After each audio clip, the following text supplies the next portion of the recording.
Palavra da Verdade, com Hernandes Dias Lopes.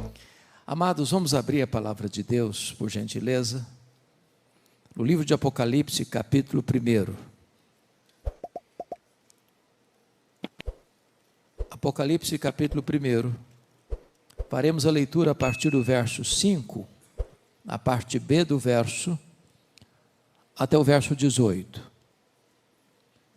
Eu estou com a versão revista e atualizada, e nessa versão está escrito assim: Aquele que nos ama e pelo seu sangue nos libertou dos nossos pecados e nos constituiu reino, sacerdotes para o seu Deus e Pai, a Ele a glória e o domínio pelos séculos dos séculos. Amém. Eis que vem com as nuvens, e todo olho o verá, até quantos o traspassaram. E todas as tribos da terra se lamentarão sobre ele, certamente. Amém. Eu sou o Alfa e o Ômega, diz o Senhor Deus, aquele que é, que era e que há de vir, o Todo-Poderoso. Eu, João, irmão vosso e companheiro na tribulação, no reino e na perseverança, em Jesus achei-me na ilha chamada Patmos por causa da palavra de Deus e do testemunho de Jesus. Achei-me espírito no dia do Senhor, e ouvi por detrás de mim grande voz como de trombeta, dizendo: O que vês, escreve em livro e manda às 7 igrejas: Éfeso, Esmirna, Pérgamo, Tiatira, Sardes, Filadélfia e Laodiceia. Voltei-me para ver quem falava comigo, e voltado vi 7 candeeiros de ouro, e no meio dos candeeiros um semelhante a filho de homem, com vestes talares, e cingido à altura do peito com uma cinta de ouro. A sua cabeça e cabelos eram brancos como alva lã, como neve, os olhos como chama de fogo, os pés semelhante ao bronze polido, como que refinado numa fornalha, a voz como voz de muitas águas. Tinha na sua mão direita 7 estrelas, e da boca saía-lhe uma afiada espada de 2 gumes. O seu rosto brilhava como o sol na sua força. Quando o vi, caí a seus pés como morto. Porém ele pôs sobre mim a mão direita, dizendo: Não temas, eu sou o primeiro e o último, e aquele que vive. Estive morto, mas eis que estou vivo pelos séculos dos séculos, e tenho as chaves da morte e do inferno. Amém.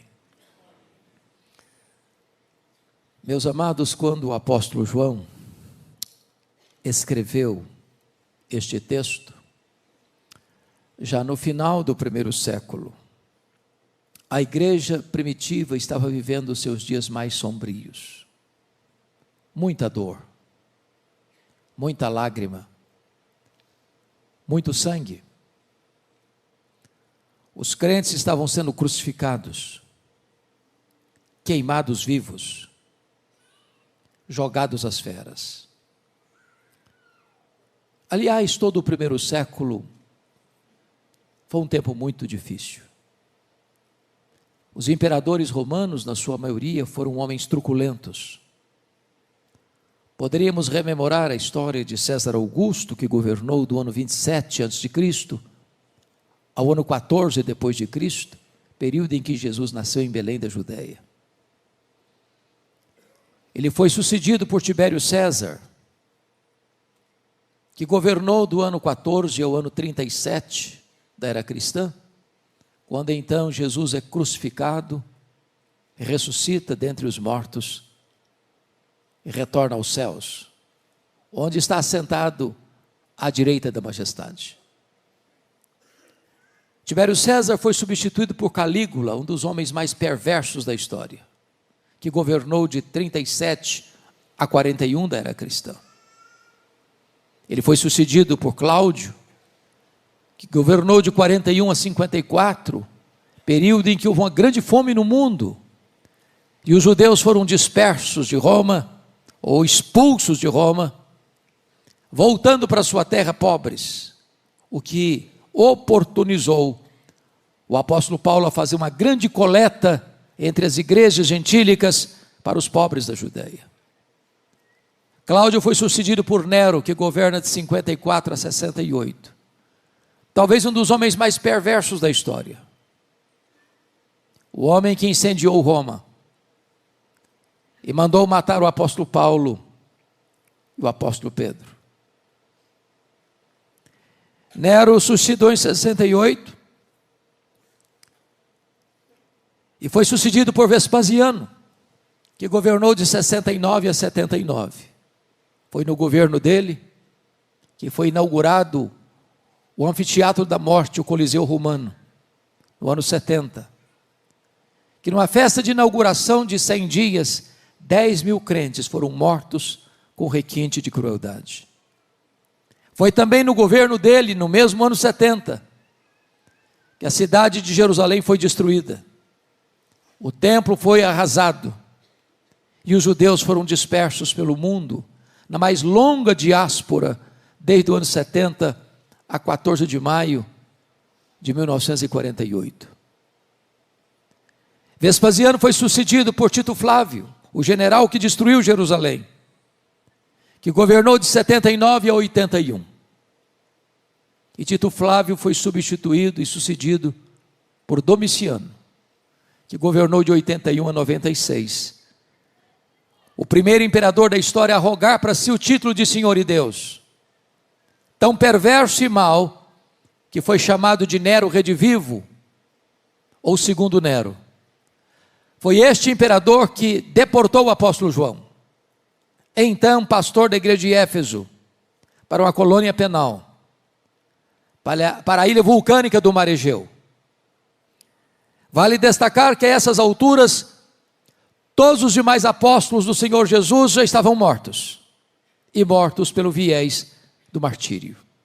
João era o último representante do colégio apostólico. Certamente a intenção de Domiciano era calar a voz do último apóstolo de Jesus e jogar uma pá de cal na igreja tão sofrida e massacrada. Porém, quando todas as portas estavam fechadas para João na terra, naquela ilha vulcânica, Deus vira a mesa da história. Deus muda o placar do jogo.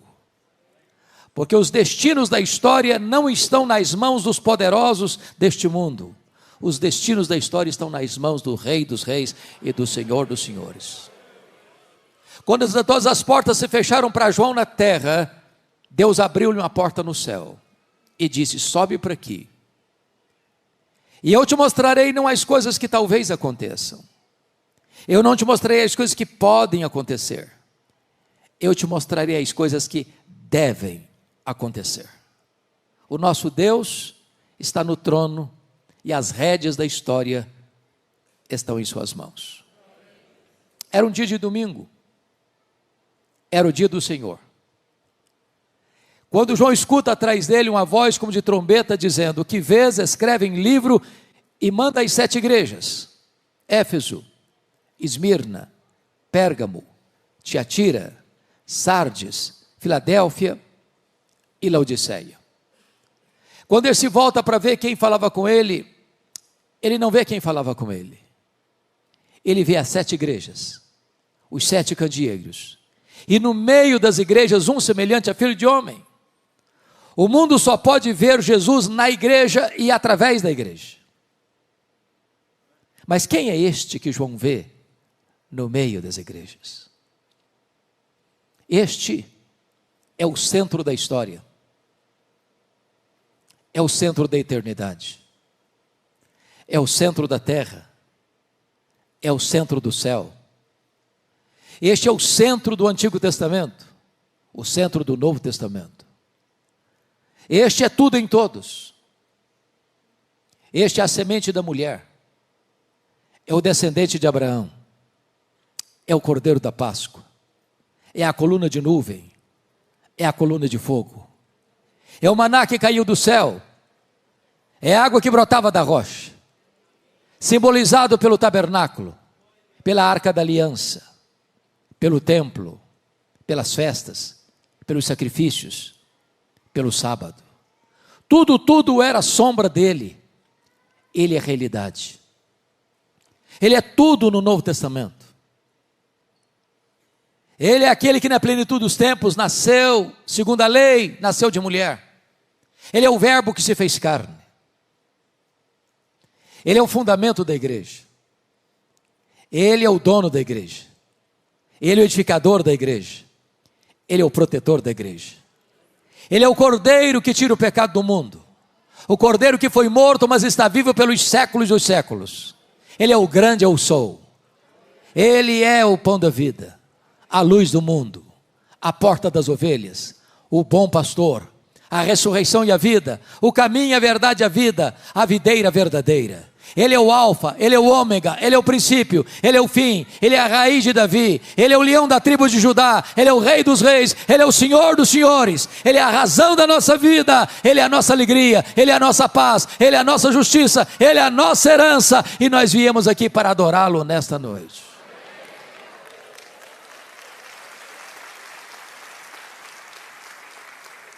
Eu gostaria de nesta noite, amados, destacar 3 coisas. Em primeiro lugar, gostaríamos de destacar a grandeza da pessoa de Jesus.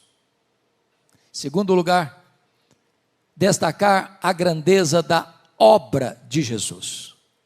Em terceiro lugar, quais são as implicações dessas 2 verdades anteriores.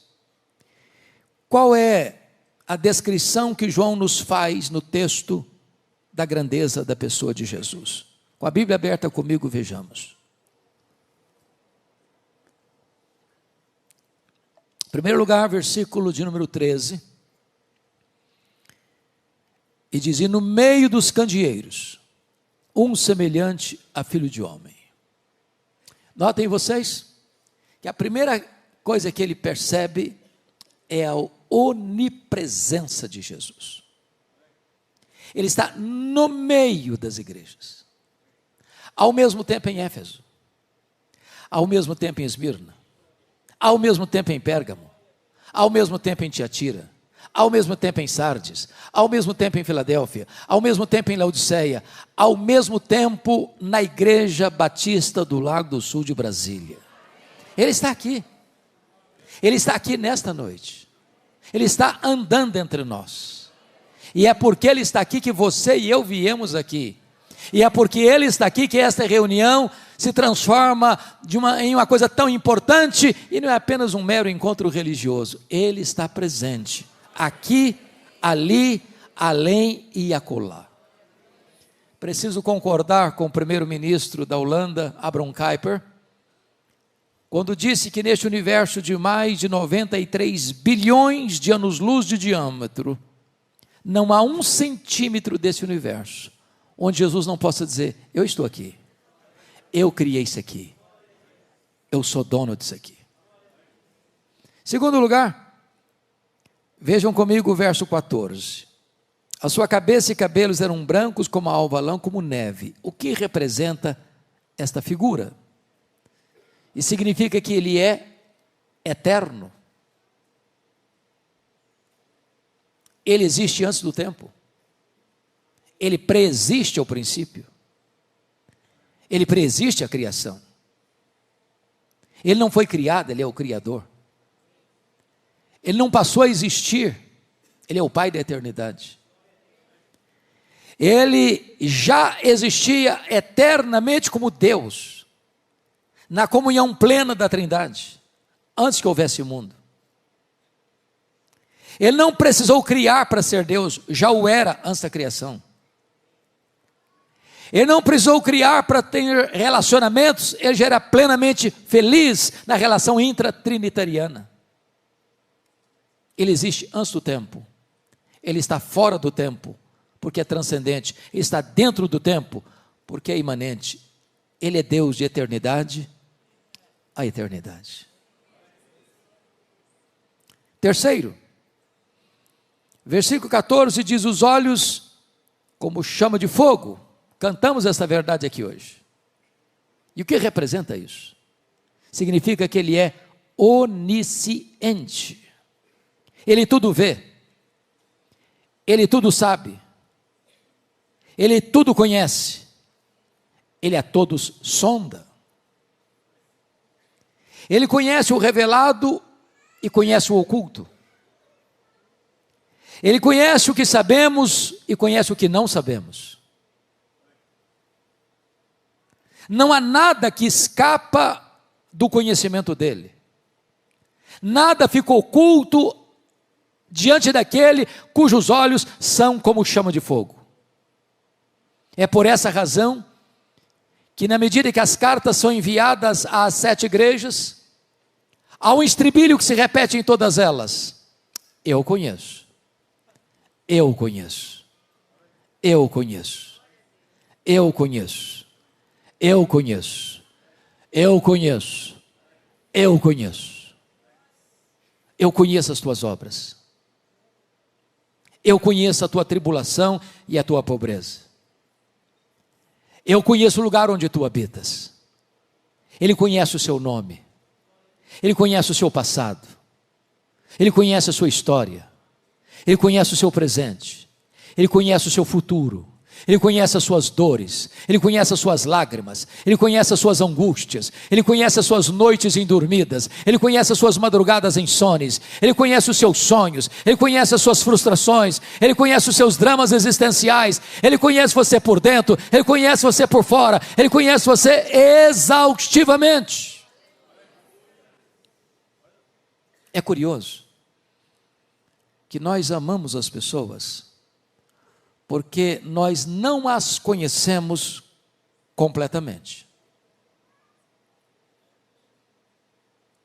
Se as pessoas pudessem saber tudo a nosso respeito, até o que pensamos, talvez fugiriam de nós. O que é incrível e glorioso é que Jesus nos conhece por completo, por inteiro. E a despeito disso, nos ama com amor eterno.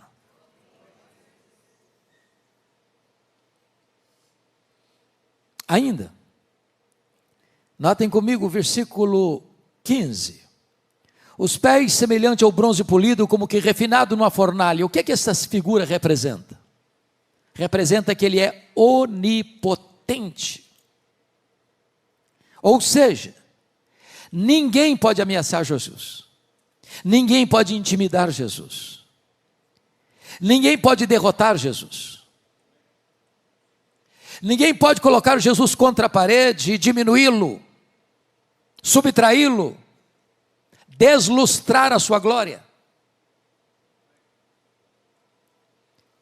Ele é o todo-poderoso Deus, tudo pode, ninguém pode resisti-lo.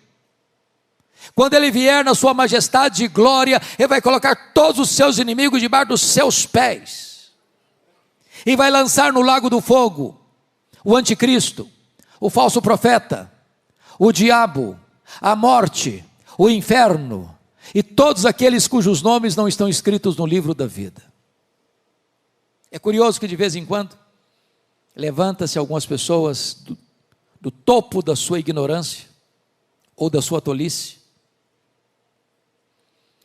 e tentam ridicularizar Jesus, como se pudessem derrotá-lo ou diminuí-lo. Mais recentemente, o patrono dos agnósticos da Inglaterra, Richard Dawkins, escreveu um livro ruidoso, Deus, um delírio. Algumas pessoas insensatamente disseram: agora vai desacreditar a Bíblia, agora vai colocar o cristianismo debaixo do selo do ridículo. E eu pergunto a vocês, onde está o livro Deus, um delírio? Nem na promoção ninguém compra mais, virou pó. E a Bíblia continua sendo traduzida, impressa e distribuída aos milhões. E Jesus continua soberano, assentado no trono. Se notaram, este ano de 2025, a maioria das escolas de samba do Brasil fizeram apologia do diabo, achando com isso que poderiam desgastar Jesus. Tolice, completa tolice. Em São Paulo, há alguns anos, encenaram no carnaval o diabo arrastando Jesus pelos cabelos rua fora, como se aquilo pudesse destruir a reputação de Jesus. O entendimento que eu tenho é o Salmo 2. Lá de cima Jesus olha essas cenas e ri, porque é Ele, Jesus, quem dá a vida e quem tira a vida. Ele é quem exalta e quem humilha. Ele é quem põe no trono e Ele é quem faz apiar do trono.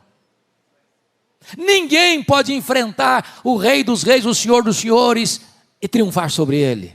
Ele é o todo-poderoso Deus, vencedor invicto em todas as batalhas. Ele é onipotente.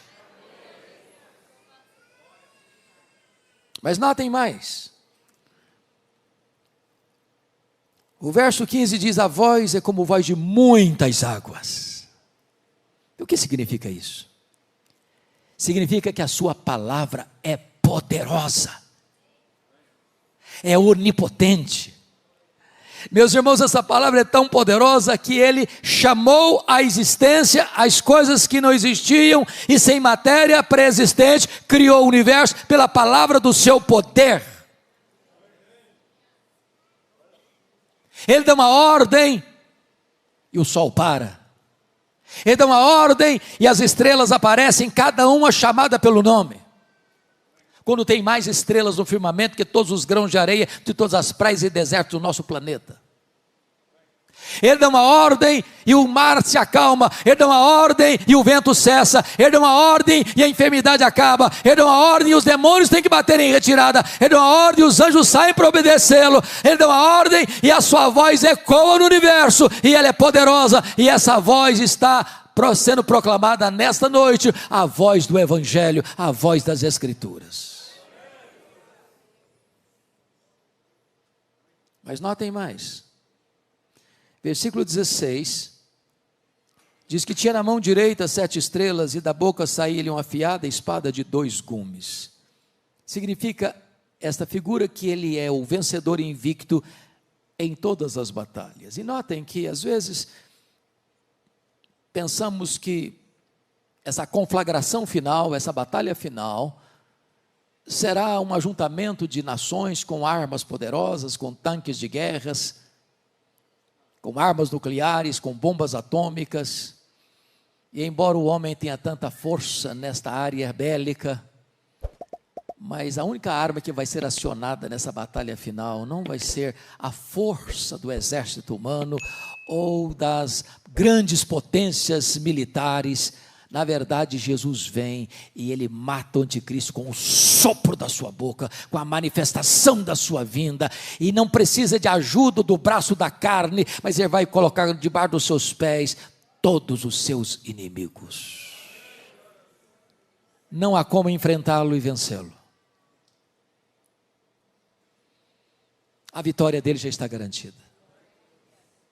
Mas notem, por gentileza, versículo 16 diz que o seu rosto brilhava como o sol na sua força.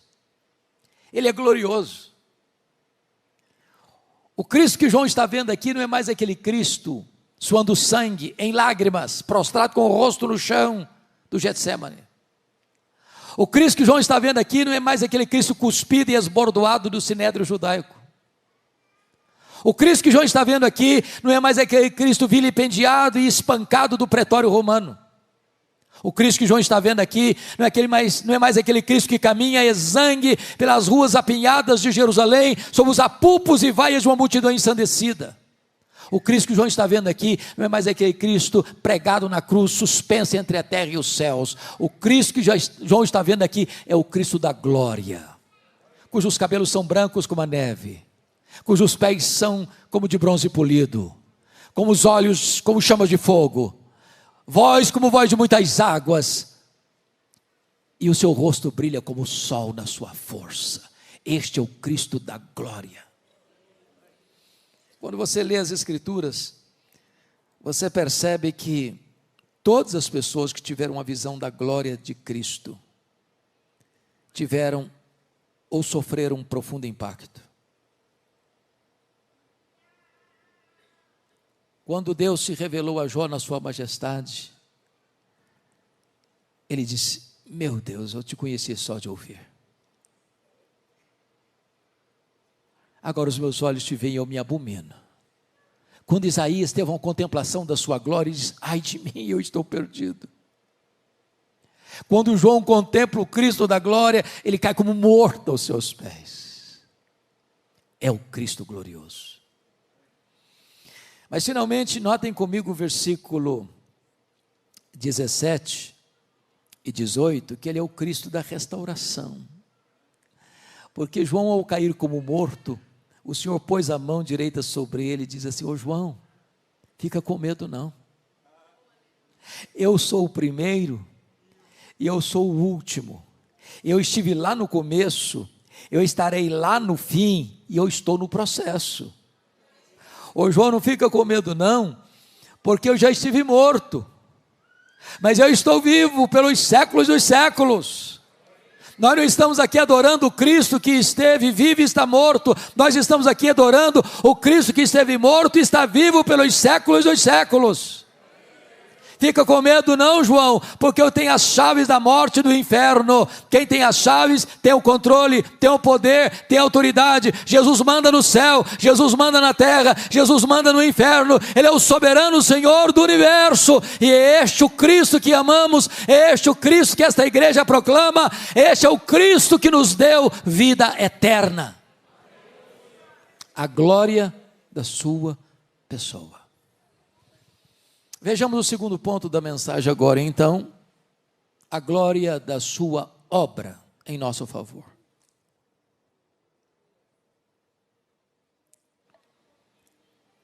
Veja o verso 5, por favor, parte B. Ele começa assim: há aquele que nos ama.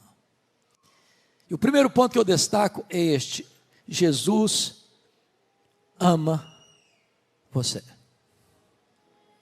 Eu vou repetir porque esta não é uma afirmação simples não. Jesus ama você. Eu não conheço um remédio mais eficaz para curar autoestima achatada e complexo de inferioridade do que esta declaração: Jesus ama você. Os irmãos puritanos da Inglaterra do século 17 perguntavam: achas pouco seres amado por Deus? Não existia céu, não existia terra, não existia galáxias, não existia mundos estelares, não existia anjos, não existia a criação, mas existia você no coração de Jesus. Ele ama você com amor eterno e atrai você para Ele com cordas de amor. Apesar de conhecer você, seus erros, seus pecados, suas mazelas, suas contradições, seus paradoxos, seus deslizes, apesar de me conhecer por dentro e por fora, Ele nos ama com amor eterno. Não há nada que você possa fazer para Jesus amar você mais. Não há nada que você possa fazer para Jesus amar você menos. Ele ama você com amor eterno.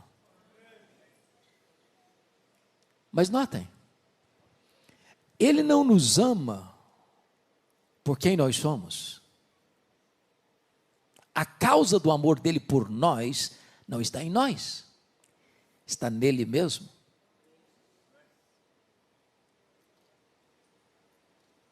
Ele não passou a nos amar porque nós o amamos primeiro. Ele nos amou primeiro, por isso nós o amamos.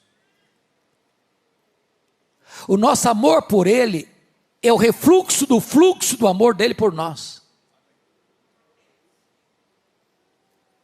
Ele não nos ama por causa dos nossos méritos, Ele nos ama apesar dos nossos deméritos. Ele não nos ama por causa das nossas virtudes, Ele nos ama Ele nos ama apesar dos nossos pecados. O amor dele por nós é abundante, porque é derramado pelo Espírito Santo em nosso coração. O amor dele por nós é imerecido, porque ele nos ama, diz a Escritura, quando nós éramos fracos, ímpios, pecadores e inimigos. O amor dele por nós é provado. Deus prova o seu próprio amor para conosco pelo fato de ter Cristo morrido por nós, sendo nós ainda pecadores. Nunca duvide do amor de Jesus por você. Ele não escreveu nas nuvens com letras de fogo, eu te amo. Ele esculpiu na cruz do Calvário, eu te amo.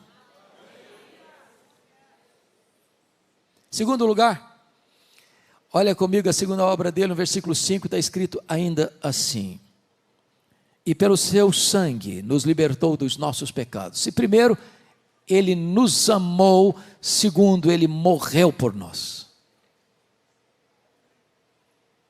Ele morreu por você. Ele morreu pelos seus pecados. Ele não morreu porque foi uma vítima do sistema. Ele não morreu porque sucumbiu ao poder de Roma. Ele não morreu porque foi uma vítima das tramas do sinédrio judaico. Ele não morreu porque Judas o traiu. Ele não morreu porque Pedro negou. Ele não morreu porque o sinédrio judaico costurou acusações pesadas contra ele. Ele não morreu porque Pilatos covardemente o sentenciou à pena de morte. Ele não morreu porque os soldados romanos o pregaram naquela cruz. Ele morreu voluntariamente pelos seus, pelos meus, pelos nossos pecados. Ele não morreu como um mártir. Ele não foi para aquela cruz esperneando. Ele diz: ninguém tira a minha vida de mim, eu pelo contrariamente, espontaneamente a dou. Ele caminha para aquela cruz como um rei caminha para a sua coroação. Diz a Bíblia que ele não levou em conta a vergonha, a ignomínia da cruz, pela alegria que lhe estava proposta, a alegria de comprar você com o seu sangue e dar a você a vida eterna. Agora notem, ele morreu, diz o texto, para libertar-nos. Pelo seu sangue, nos libertou dos nossos pecados. Isso significa que o pecado, então, escraviza. Quem é que precisa de libertação? Quem está cativo. A Bíblia diz que quem pratica o pecado é escravo do pecado. Eu vou lhe dizer nesta noite que não há nenhuma igreja, não há nenhuma religião, não há nenhuma denominação religiosa, não há nenhum rito sagrado, não há nenhuma artimanha humana, não há nenhuma terapia psicológica, não há nenhum divã de psicanalista que possa libertar você dos seus pecados. É só Jesus, é só o sangue de Jesus. Irmãos, o homem não pode lidar com os dramas da sua culpa. Ele pode buscar todos os recursos da terra, ele pode buscar todas as terapias humanas, ele pode frequentar todos os divãs dos psicanalistas, ele pode tomar todos os remédios da farmácia, mas ele não consegue aliviar o chicote da culpa. Mas o sangue de Jesus nos liberta do pecado. Hoje, nesta noite, você pode sair daqui livre, curado, restaurado, perdoado, liberto e salvo pelo sangue de Jesus, que nos liberta do pecado. Ele amou você. E Ele morreu por você. Terceira verdade que esse texto nos apresenta está no verso 6. Vejam vocês: e nos constituiu reino e sacerdotes para o seu Deus e Pai. Primeiro, Ele amou você. Segundo, Ele morreu por você. Terceiro, Ele exaltou você. Vejam que no Velho Testamento nenhum sacerdote podia ser rei, e nenhum rei podia ser sacerdote. O rei Uzias, no topo da sua vaidade, depois de 5 décadas no governo, tentou usurpar o ofício sacerdotal e entrou no templo para queimar incenso, e diz a Bíblia que Deus o sentenciou com lepra e ele morreu leproso. Porém agora Jesus vem, ele ocupa o tríplice ofício. Ele é profeta, ele é sacerdote, ele é rei. E agora você que crê em Jesus, é constituído por ele, rei e sacerdote. Nas palavras do apóstolo Pedro, somos sacerdócio real. Isso significa que você não precisa de ninguém para intermediar sua relação com Deus. Você não precisa de um guru espiritual. Você tem livre acesso à sala do trono. O véu do templo foi rasgado de alto a baixo. E você pode falar com Deus a qualquer hora, em qualquer lugar, em qualquer circunstância, porque você foi constituído sacerdote real. Livre acesso à presença de Deus. Que verdade bendita. Que verdade gloriosa. Corre nas suas veias mais que sangue azul. Você é filho do Rei dos Reis e do Senhor dos Senhores. Quarta verdade. Primeiro, Ele amou você. Segundo, Ele morreu por você. Terceiro, Ele exaltou você. Quarto, Ele voltará para você. Versículo 7 está escrito assim: eis que vem com as nuvens, e todo olho verá até quantos o traspassaram, e todas as tribos da terra se lamentarão sobre ele certamente. Amém. Irmãos amados, cantamos aqui hoje sobre a segunda vinda de Cristo também. E esta é a verdade magna do cristianismo. Esta é a acrópole da nossa esperança. Esta é a apoteose da nossa fé. Este é o pináculo da nossa confiança. Esta é a consumação da nossa redenção. Jesus voltará em glória para buscar a sua igreja. Que verdade bendita. A história não está dando voltas como pensavam os gregos. A história não está sem rumo como pensam os existencialistas. A história caminha para um telos, para um fim, para uma consumação. E é a segunda vinda de Cristo, a consumação do século, o último dia, quando Jesus então vai estabelecer o seu reino de glória e de poder. Como Ele voltará? Diz a Bíblia que Ele voltará pessoalmente. Atos 1,11 diz que é o mesmo Jesus que subiu, é o que vai descer. Segundo, Ele voltará visivelmente, diz o texto. Todo olho verá. Vai ser o fato mais público da história.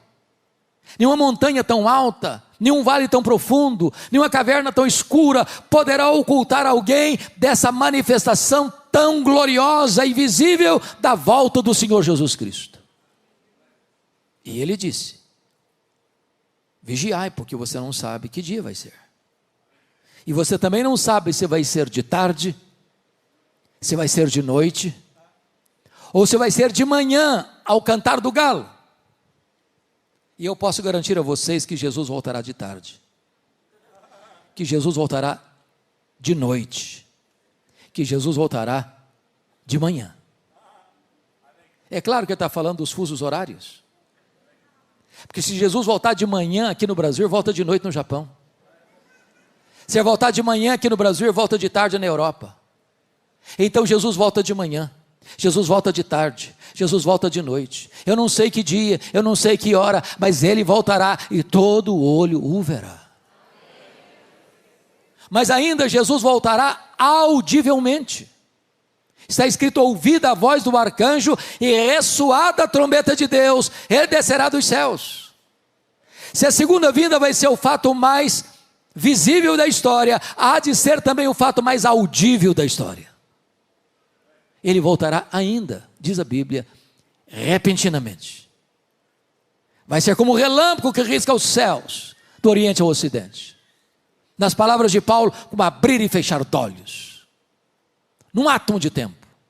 Em outras palavras, não haverá oportunidade de se preparar na última hora. Ou você tem azeite na sua lamparina, ou não haverá mais chance de se preparar naquele dia. Mas ainda, Jesus voltará inesperadamente. Vai ser como ladrão. Nenhum ladrão manda um WhatsApp dizendo: tal dia eu chego na sua casa, prepara um pão de queijo e um cafezinho que eu estou chegando. É de surpresa. No sermão profético de Jesus, ele disse ainda que vai ser como nos dias de Noé, onde os homens compravam, vendiam, casavam e davam-se em casamento, até que chegou o dilúvio e apanhou a todos de surpresa. E eu pergunto a vocês, que pecado tem em comprar e vender? Que pecado tem em casar e dar-se em casamento? O que Jesus quis destacar? O que ele quis destacar é que o mundo vai estar girando no mesmo jeito que está girando hoje. As pessoas estão vendendo, as pessoas estão comprando, as pessoas estão marcando casamento, as pessoas estão desmarcando casamento, as pessoas estão vendendo, as pessoas estão no comércio, na indústria, nas empresas, nas escolas, nas universidades, nos hospitais, nas ruas, correndo para lá e para cá, viajando e desmarcando compromissos, e é nessa azáfama, é nesse barulho, é nesse ruído da sociedade, é que Jesus Cristo vem. Prepare-se para este grande dia. Mas louvado seja Deus, Jesus voltará vitoriosa, triunfante e gloriosamente, com grande majestade e poder. Vai se assentar no trono, vai julgar as nações, vai levar aqueles que estiverem à sua esquerda, que rejeitaram a sua graça, apartai-vos de mim, malditos. Mas vai dirigir-se aos que estiverem à sua direita, aos que foram remidos no seu sangue, que confiaram na sua graça. Vinde, benditos de meu Pai, entrem na posse do reino que vos está guardado desde a fundação do mundo. Pois bem, vimos até aqui então a glória da pessoa e a glória da obra de Jesus. Agora, em último lugar, quais são as implicações dessas duas verdades? Primeira implicação: então não precisamos ter medo da vida, porque ele disse: eis que eu estou vivo, pelos séculos dos séculos. Tem muita gente hoje com medo da vida, irmãos, que não suporta a vida. Tem muita gente hoje jogando droga nas veias, porque não aguenta a vida. Tem muita gente hoje se embriagando nos bares das esquinas, porque não suportam a vida. Tem muita gente hoje flertando com a morte e pulando no abismo do suicídio, porque não suportam a vida. Mas quando você tem um encontro com Jesus, a vida sorri para você. Você ama viver. E você diz: este é o dia que o Senhor fez, alegremo-nos e regozijemo-nos nele. Você celebra a vida, porque além de vida física, biológica, você recebe a própria vida eterna. Você recebeu vida em abundância, você recebeu vida eterna. A vida é uma delícia, a vida é um presente, a vida é uma dádiva de Deus, e você celebra a vida. Segunda implicação: então você não precisa ter medo da morte. Jesus Cristo diz assim: não temas, João, eu estive morto, mas eu estou vivo pelos séculos dos séculos. Se a morte é o rei dos terrores, Jesus é o rei dos reis. Ele entrou nas entranhas da morte, ele matou a morte, ele ressuscitou inaugurando a imortalidade, e ele é a ressurreição e a vida, e se você crer nele, você nunca morrerá eternamente. Agora a morte já foi vencida, agora a morte não tem a última palavra, agora o túmulo no nosso último endereço, nós estamos caminhando para a glória. Lá é a nossa pátria, lá é a casa do Pai, e é para lá que vamos. Terceiro: então não precisamos ter medo do desconhecido. Permita-me clarear um pouco esse ponto. Me permita uma pergunta diagnóstica. Quantos aqui nesse belo auditório hoje têm a garantia da sua salvação em Cristo Jesus porque nasceram de novo? Levanta a mão. Bendito seja Deus. Isso significa então que você sabe que o fim dessa linha é a glória. Isso está assegurado, está garantido. Agora, isso não tira de nós a nossa limitação humana. Por exemplo, eu não sei, nem você, o que vai nos acontecer daqui a 5 minutos. O pastor Hércio não tem a garantia de que no próximo culto público desta igreja, todas as pessoas que estão nesse auditório estarão vivas. Nós não enxergamos na curva? Nós não enxergamos no escuro? Então vamos compreender um pouco isso aqui. Quando João, meus irmãos, foi levado para a ilha de Patmos, o tempo era muito difícil. Os crentes estavam sendo queimados vivos, jogados às feras, crucificados. Parecia o fim. Mas quando ele chega, ele olha por outro ângulo e diz que está nessa ilha, não porque Domiciano baixou um decreto para enviá-lo para aquela ilha, ele está nessa ilha por causa da palavra de Deus e do testemunho do Senhor Jesus Cristo. É nesta ilha que o futuro se abre. E João então sobe para o céu e vê alguém sentado no trono, o Todo-Poderoso Deus.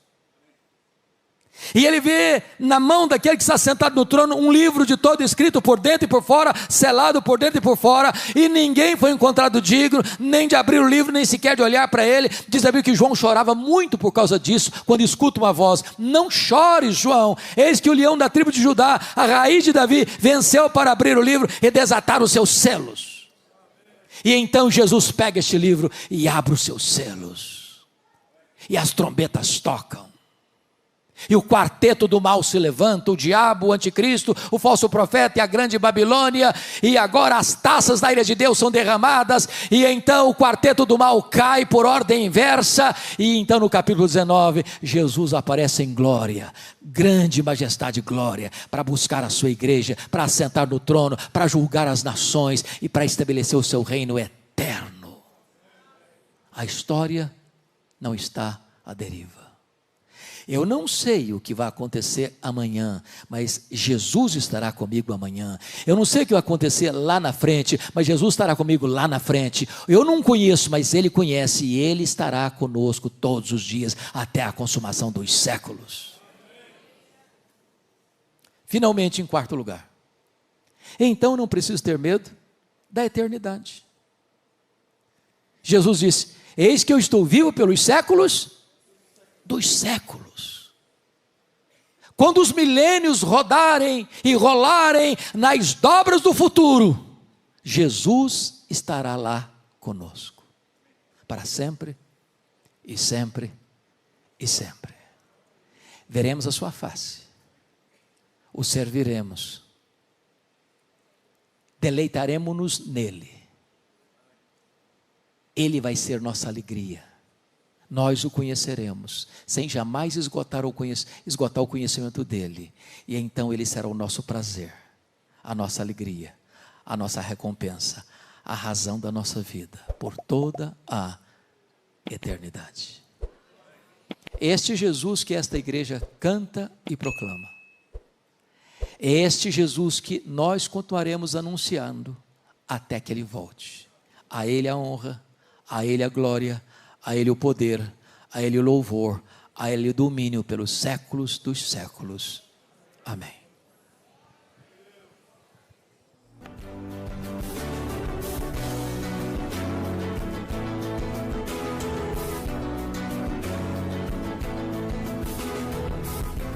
Palavra da Verdade, com Hernandes Dias Lopes.